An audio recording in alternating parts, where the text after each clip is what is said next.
ये आज हम आपको कहानी सुनाते हैं नया जीवन।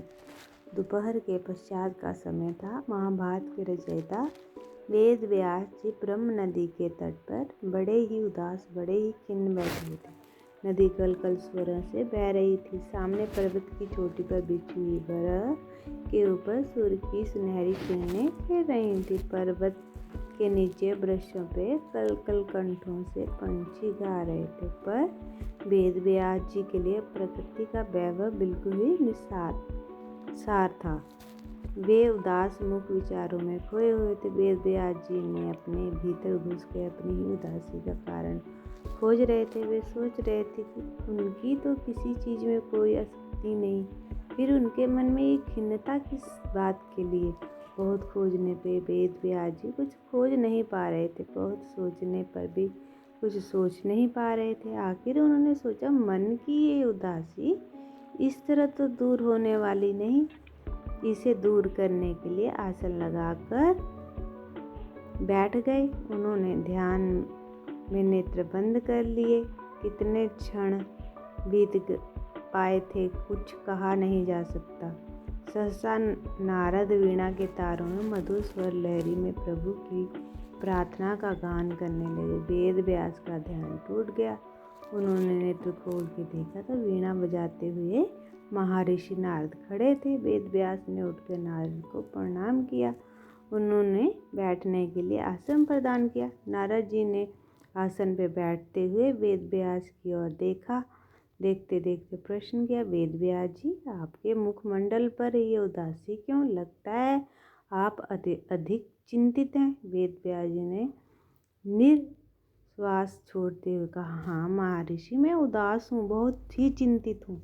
नारद जी ने रहस्यमयी दृष्टि से व्यास की ओर देखते हुए पुनः कहा, उदासी और चिंता का कारण? वेद व्यास जी ने चिंतित भरे स्वर में उत्तर दिया, कारण तो मुझे भी नहीं मालूम महर्षि। कारण जानने का मैंने प्रयत्न किया पर जान ना पाया। नारद ने वेद व्यास की ओर देखते हुए पुनः कहा, आश्चर्य है, महाभारत सदृश पुनीत महाकाव्य की रचना करने वाले वेद व्यास के मुख पे उदासी। वेद व्यास जी, आपके द्वारा रचित महाभारत को पढ़ के कोटि कोटि मनुष्य चिंताओं से मुक्त हो जाएंगे, पर आप स्वयं चिंताग्रस्त हो उठे। ये कितने विस्मय की बात है। वेद व्यास जी ने सोचते उत्तर दिया, हाँ महर्षि, मैंने महाभारत महाकाव्य की रचना की। मैंने आजीवन सदाचरण किया, पर फिर भी मैं चिंताग्रस्त। मेरी समझ में नहीं आ रहा कि मैं चिंताग्रस्त क्यों हूँ। नारद ने कहा, आपका महाभारत महाकाव्य हिंसा प्रतिहिंसा से भरा हुआ हो सकता है। उसी हिंसा प्रतिहिंसा के कारण आपका मन खिन्न हो गया। वेद व्यास जी बोले, हो सकता है मेरी खिन्नता का कारण वही हो। मैं उसके लिए जप करूं नारद जी। नारद ने कहा, माता सरस्वती ने आपको ग्रंथ रचना के लिए भेजा है, जप के लिए नहीं। तप के द्वारा केवल आपका ही कल्याण होगा, पर ग्रंथ से तो कोटि कोटि मनुष्यों का कल्याण होगा। नारद जी की बात सुन वेद व्यास जी के विचारों में उलझ गए। उन्होंने नारद की ओर देखा, देखते हुए कहा, ग्रंथ रचना तो मैं कर चुका महामुने।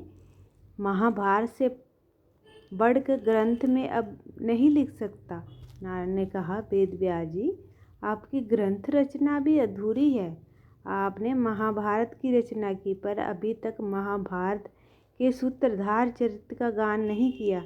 जब तक आप उसके चरित्र का गान नहीं करेंगे, आपकी ग्रंथ रचना अधूरी रहेगी।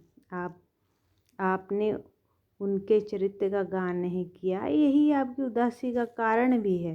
ये सुन वेद व्यास जी के विचारों में तरंगों में डूब गए। नारद ने वेद व्यास जी के मन में झकझोरते हुए पुनः कहा, वेद व्यास जी, महाभारत में आदि से लेके अंत तक जिस लीला पुरुष का चरित्र बोल रहा है, प्रत्येक घटना में जिसकी प्रेरणा समाई हुई है, जिसने महाभारत के सभी पर्दों को उद्घाटित किया है, उस लीला पुरुष श्री कृष्ण के चरित्र का गान कीजिए।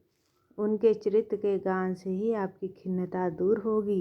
आपको नया जीवन प्राप्त होगा। ये सुन नारद वेद व्यास के मन को झकझोर वीणा बजाते हुए चलेगा और वेद व्यास श्री कृष्ण के चित्त का गान लिखने लगे। उन्होंने श्रीमद् भागवत तथा पुराणों की रचना की। सचमुच आज वेद व्यास जी के द्वारा लिखे हुए ग्रंथों से कोटि कोटि मनुष्यों का कल्याण हो रहा है। नदियाँ सूख जाएंगी, पर्वत अपने स्थानों को छोड़ देंगे, पर वेद व्यास जी की वाणी गूंजती रहेगी। अगर आपको ये कहानी पसंद आई हो तो प्लीज़ इसको लाइक, शेयर, कमेंट और सब्सक्राइब ज़रूर करें। धन्यवाद।